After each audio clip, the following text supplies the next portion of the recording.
Deepwood Shrine. Welcome back, everybody, to Let's Play The Legend of Zelda, the Minish Cap. I am Q the Man 3456. I wish I picked a shorter username. Anyways, yes, first dungeon of the game, Deepwood Shrine. This dungeon is pretty easy, of course, because it's the first dungeon. And what is with these statues? I don't even know how to describe them. They're kind of weird. Anyways, let's go. This dungeon, I'm not sure if this applies to many other dungeons in the Zelda series, because I like Zelda games, I'm just not very well versed in them. But this dungeon actually has 2 pieces of heart in it, so we can get 4 heart containers before we fight the first boss, which we're going to be doing. There's still the fact that there's 44 bloody heart containers in the game, which means, like, it's a standard, I believe, 20 heart was it here, which means that 6 heart containers are got through other means, as in dungeons. Actually, having said that, Minish Cap is unique in that one of the heart containers isn't obtained through a dungeon. I cannot remember exactly how it's obtained, but you don't get it through a dungeon. I'm pretty sure this is the only Zelda game that does that. I'm gonna get my mouse cursor out of the way. Ah! And I accidentally turned off my desktop, apparently. Yeah. You mean like the one I have? Okay.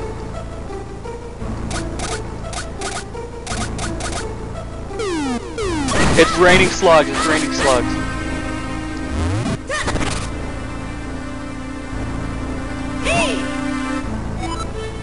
I don't know if I'd call it a lever, but if you say so.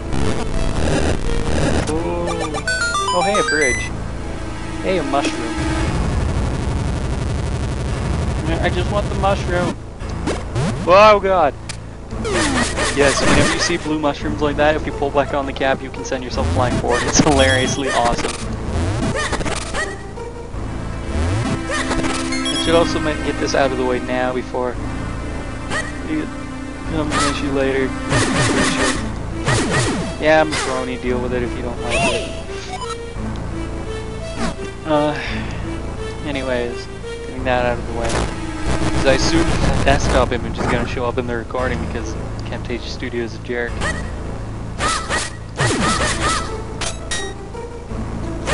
These things, I'm not really sure how to describe them. We can't damage them yet.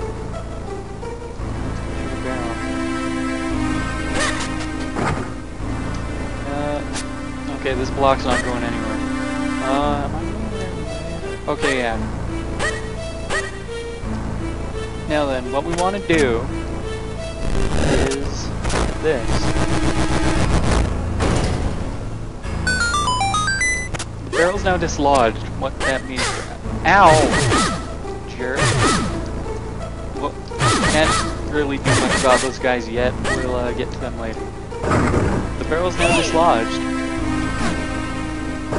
which means it can roll around. I don't know what anyone else thinks, but I thought that was incredibly awesome the first time I found it. I forget, does this door... No, it doesn't. Alright, we need a key to get through that door. We don't have a key. There's a bit full of water down there for some reason. We want to go up here. And through this doorway. That dust on the floor is starting to get annoying. Okay, that block's not moving. Yeah, it's definitely not. I have no idea what the hell this thing is. It looks like a weird, really weird Pokemon to me. Pull back the mushroom that far, get flying over, send flying over here.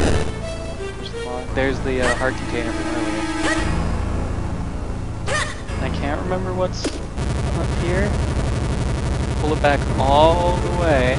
Well, not necessarily all the way, but far enough. And then you get money. Pots, which may contain money, and the map! Check it out on your map screen. Lighter rooms are ones you visited. Yep. We we have the map now. Yeah, as you can see, it's not a very big dungeon. Unsurprisingly, because it's the first bloody dungeon in the game. So, let's move on. Let's go through here and... Oh god, it's raining slugs. Yeah, I got healed. Now, for people who are OCD like me, this made me very sad. You have to use the pot to push that button, thanks to...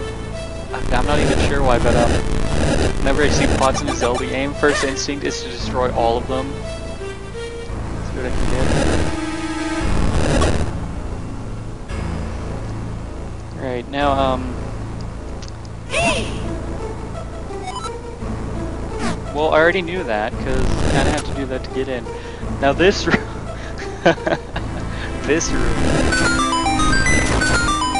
had way too much fun bothering my parents with this room.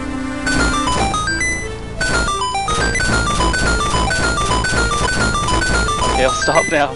I apologize. We got a small key! We're going to need that. Mainly because there was a locked door not that far away. We can get rid of this now. I didn't have anything in it anyways.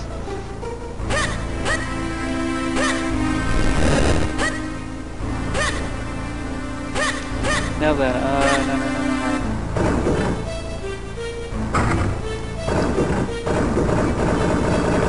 This barrel mechanic's cool. It's a bit confusing, it took me a while to figure out how it worked. In my defense, I was like... let me think. Would be like 7 then, so... didn't really understand this whole concept of logic or anything.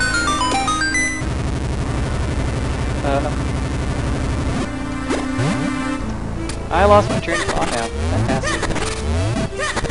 Oh yeah, the barrel mechanic's cool, but yeah, it's... wish they could do something like that more. Oh god, it's raining slugs. Okay, apparently it's raining slugs is the arc words of this or this dungeon.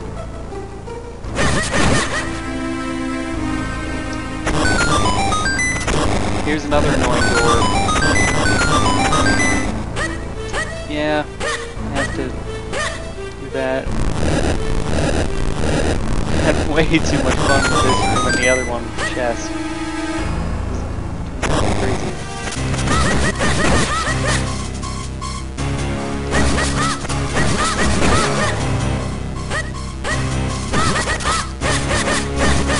Die!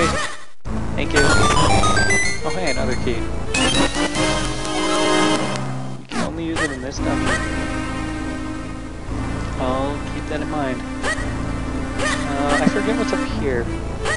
Oh yeah, this is just like the next area. You know, I was gonna say, the most Minish is definitely like my favorite Zelda game, or at least very close. But thinking about that, it's one of the only Zelda games I can think of where there's a, I'm not sure if I just messed it up really badly or was an idiot and wasn't paying attention. I bet it was the latter. But I'm pretty sure that if you choose the wrong door in one of the later dungeons, then you can't beat it. And that means you have to start over. You can see the problem here, can't you? If I start over, I don't mean the dungeon, I mean the game, because you just got yourself an unwinnable scenario. You can't get down to that chest yet, so I'm going to have to look at this from another angle later on. But yeah, there's... I can't remember, I want to say it was the third dungeon in the game? You get a... I almost said a locked key, wow. You get a key, and there's a locked door. There's 2 locked doors. And if you choose the wrong one, then I'm pretty sure you do get stuck. I can't remember for certain, but I'm pretty sure there was that in the game, so that's not good. We can use pots to kill these things, but we're gonna find another way very shortly here.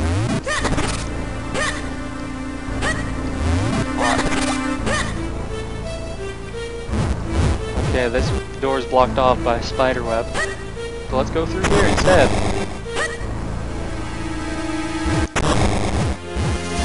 This is sort of a mini boss of the dungeon. I think this guy's name is Matterpillar, which is all sorts of throwing juice. So hit him on the nose, attack him hard at the end of his tail repeatedly, run away when he turns red. It's pretty simple, not very hard. Oh well, later on you end up fighting like 2 at once combo. So that can get really hectic. And dungeon item! You got the gust jar. Hold the button to draw things in and release to fire them out. Set it to A or B on the item screen. Yes, that's how that works, which means you can de-equip the sword if you want to. For some puzzles that can actually be quite useful, like when you have to use 2 items in a relatively short time period, or time span rather. I can't think of many other Zelda games that do that. Anyways, yes, now we can get the spider webs off the doorway. So let's see what's down here. Heart piece! Like just one more. And as you can see, we can use the gust jar to clean up the dust on the ground. So, I think occasionally there are items underneath them. You can find switches underneath it too. And you can also use it to suck up pots, which I thought was hilarious the first time I found it out. Yes, there are switches hidden under there sometimes. I'm not gonna lie, I actually really hate the dust. Let's keep doing this and this. Hey, a portal. We can't get to it yet though, so we'll get to it later.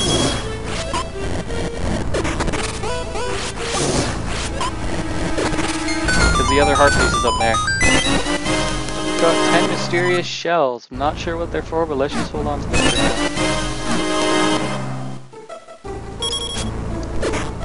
Why does that dialogue sound like something that...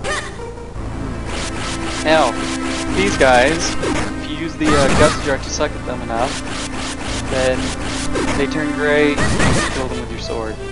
That's pretty much all there is to it. So, keep that in mind. Blowing at them with the gust jar also seems to do something. I'm not sure if it actually does, because I've never tried it before, but it seems to. That's what counts. Anyways, got all that. Other chests, more mysterious shells. We'll get over to what those do once we get back to Hyrule Town. We still can't solve the puzzle down there yet, so... Oh, fantastic, right, they respawn and everything.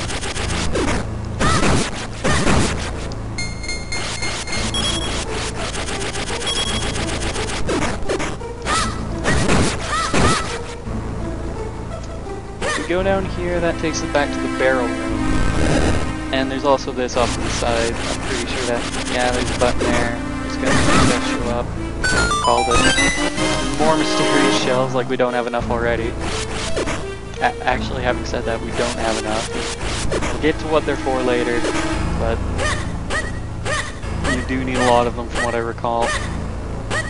No, down here, barrel again. Whoops, that was dumb. We can get the web up with this panel here. So that means we can fall into the water pool and make Link drown if we wanted to. First off though, I want to go up here, I can't remember. Is there anything hidden under this? Oh boy.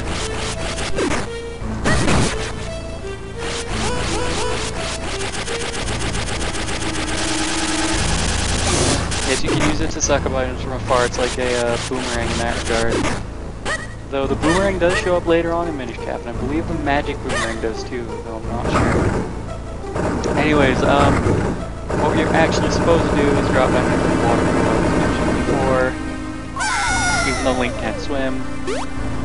But we land over here.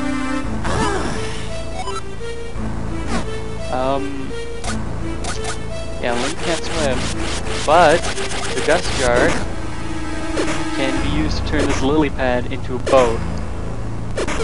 I thought this was another thing about Minish Cap that I thought was awesome when I found out. It was, honestly, in retrospect, the method of finding it is a little bit, how do I put it, what's a good word?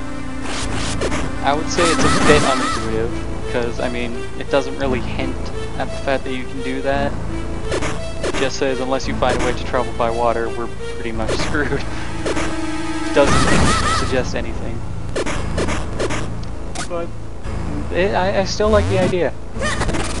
Here we need to destroy, or rather we need to keep at least one pot, and it can't be the one of the ones against the wall, because we need to push it onto the button. Those totems look really weird. What's that, like, symbol on the side? I never really thought about that before. It looks kind of familiar. It might be something from another Zelda game. Anyways, recognize this room? Yep, this is the, paradoxical chest room. And that fly thing is starting to bug me. I have no idea what those enemies are actually supposed to be, but since we're tiny, they are pretty much fly-sized.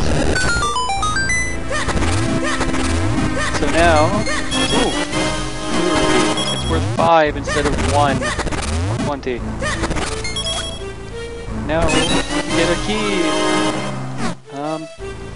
We saw a locked door somewhere, did we? I forget. Oh, right. I didn't show it off yet because I remembered we needed a key, and then promptly forgot as soon as I got the key. Back this way, there were two. Thank you. There were two paths. So I'm not gonna bother with the pods up there this time.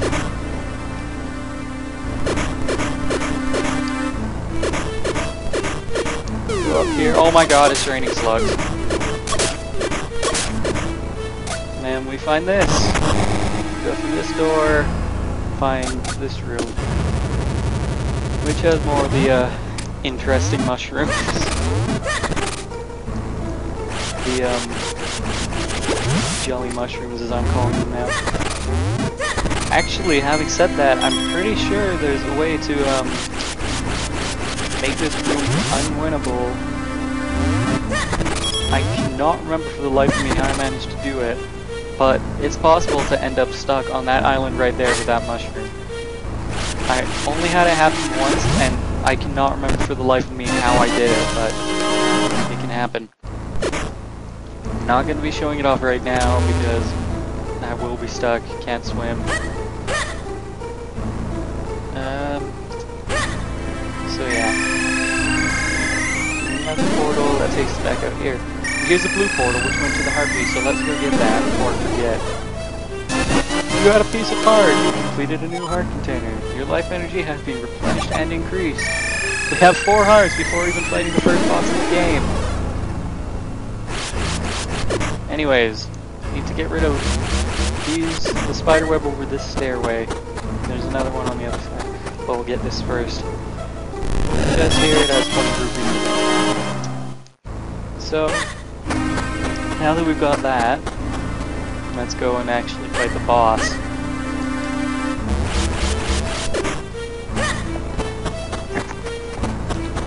And there's another mushroom thing over here.